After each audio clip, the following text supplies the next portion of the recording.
Hey, it's 28 millimeter RPG. Let's check out this clip.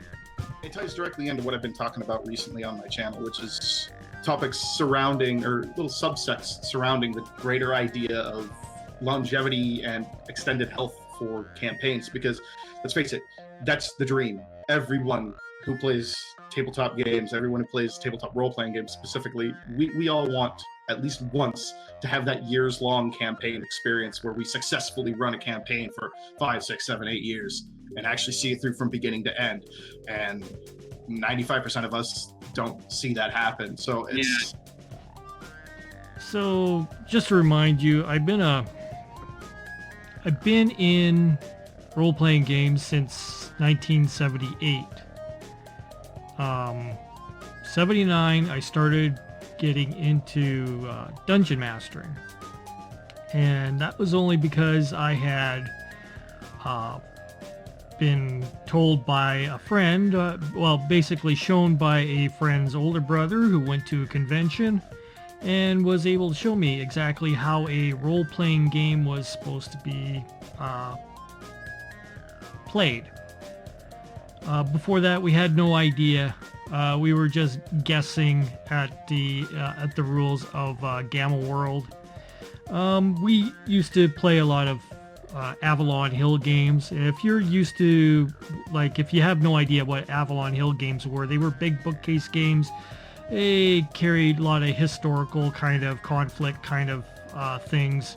So they were board games with chits and a big map board. And the rules would be all lined up, so it was like section 1-1-1, section 1-1-2, section 1-2-1, and it just kept on going from 1 to 1.2 to 1.3 to 2 to 2.1, 2. It went on and on. It would outline the very movements that you would go through each turn in order to play the game. And when I got Gamma World, that was reading the rules, and that was just a complete blob of words that you could not get your head over, especially when you've been playing a war game where it's side A versus side B, or you would be cooperating somewhat together. When role-playing games came along, we had no idea. We didn't have YouTube or anything to tell us how to play. So you guys are living in a great time right now, able to look up stuff on the fly and discover from the elders, like myself, how to play. And back in the early 80s, we did have some grand campaigns, but keep in mind, you guys have this dream that you want to put together a campaign, and a lot of it back then wasn't really planned that way. So a lot of it was based originally on modules. Like we would go through, like, say for example, one of my favorite ones was going through the G1 series, G1, G2, G3 against the Giants. And we continued on through the Vault of the Drow and all that stuff. But that was that turned into a huge campaign. So, but it wasn't what you think it is. It's not like a consistent group of, say, 4 or 5 players. It was basically a core group of 3 of us. And then perchance there might be 3 or 4 more that would pop in or pop out every once in a while. So that's the way it went back then.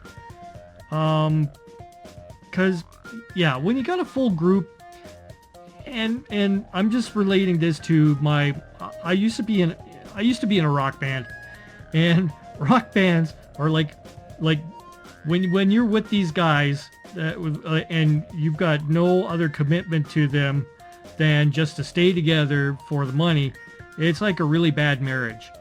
So it can get really tiresome, and you just have to deal with the egos involved and stuff like that. So you just grin, bear it, get through it, and then you get a break from the guys for a while, and then you get back together and start you know, jamming out some new songs, figuring out some new stuff, some more material, and then you go back onto the road, you keep on going, and it's just a cycle. It repeats over and over again.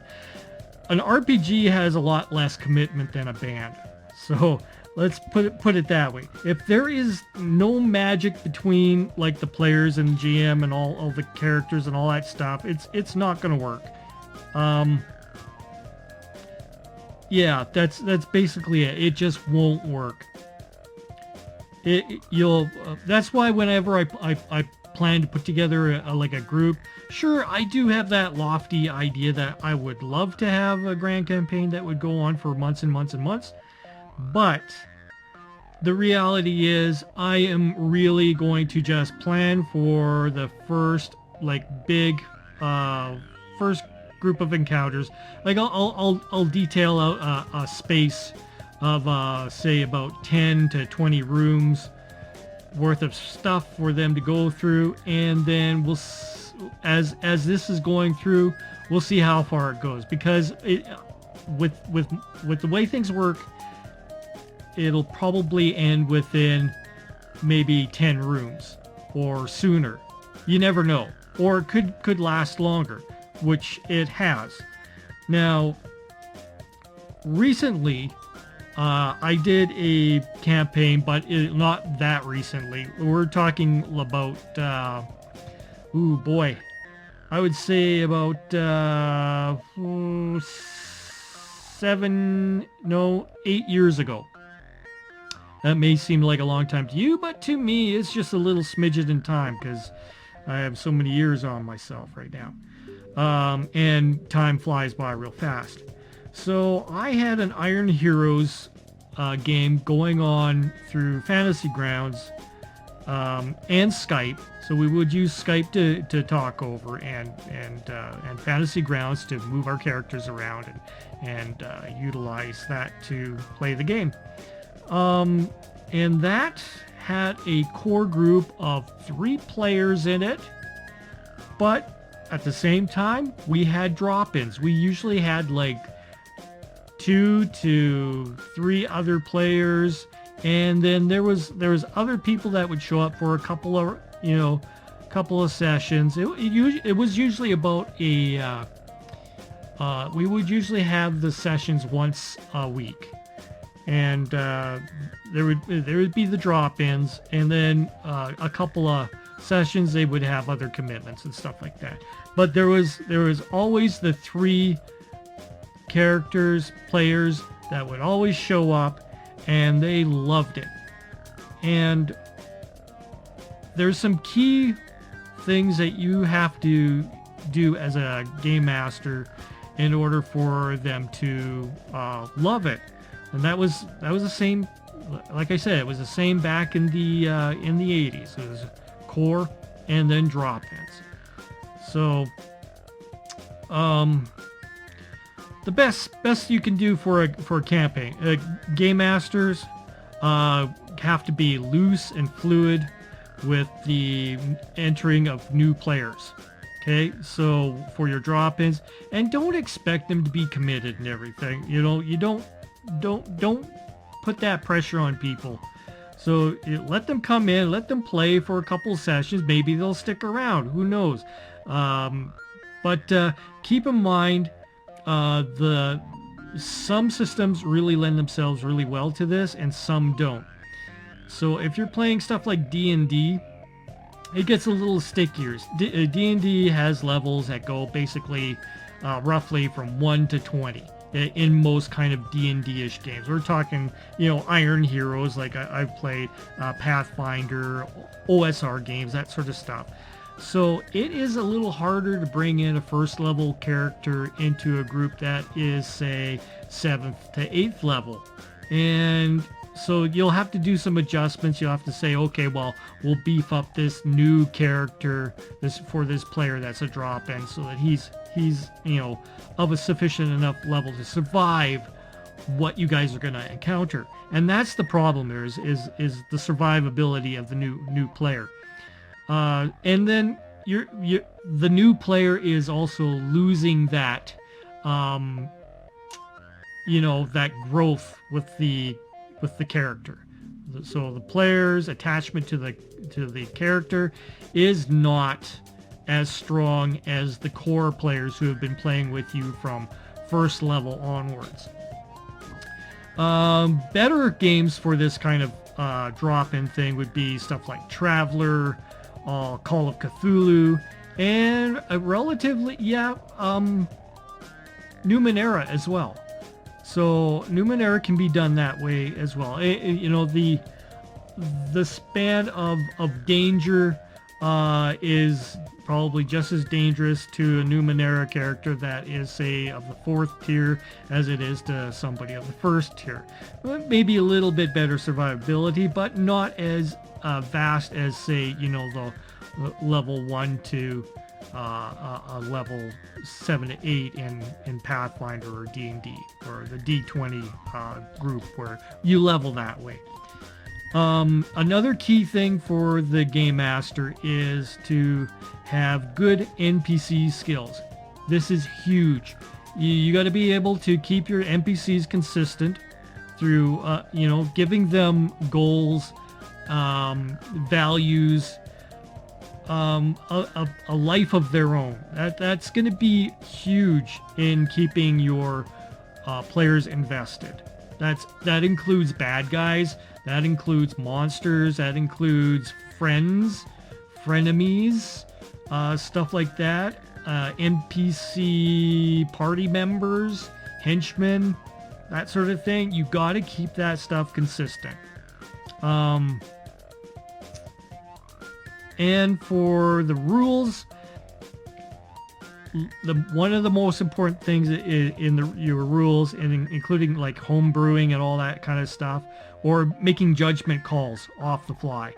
Make sure that your judgment calls are going both ways, consistent and continuous. Even if it's even if you do something like a little modification to a spell on something, on a player, make sure that is applied evenly all the time, consistently, and with the, say, NPC casters as well. Otherwise, the player is going to kind of feel miffed and all, because you're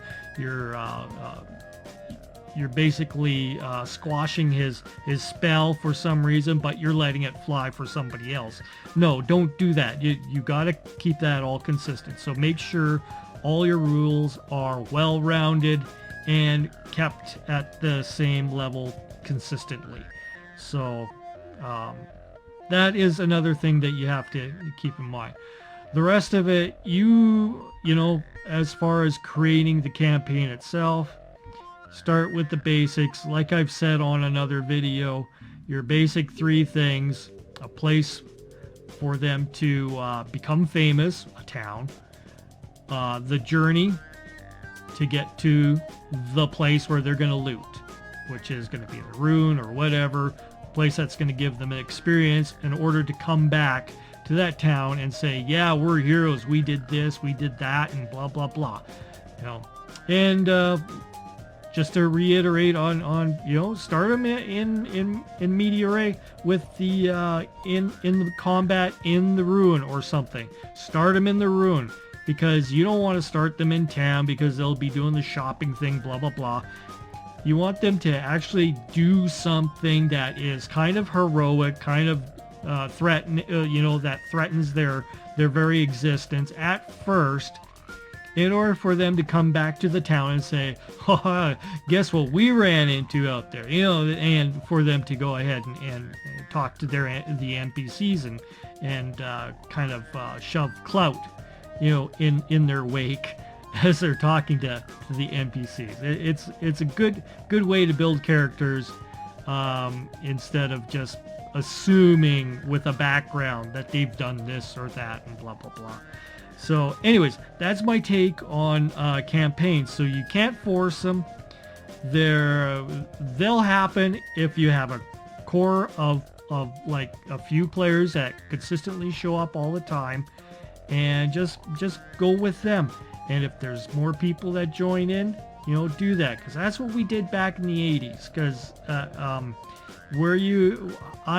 I've only been in maybe 2 games that lasted really long, where it was super consistent with the same players all the time, with no new people or other people showing up or anything like that.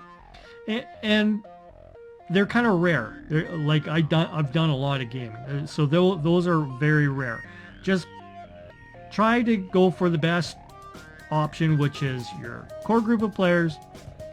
Be consistent time over and over, and good NPCs, consistent lore, consistent canon, and consistent rulings. You're good. All right, thanks for tuning in, and hope that helps you in any way.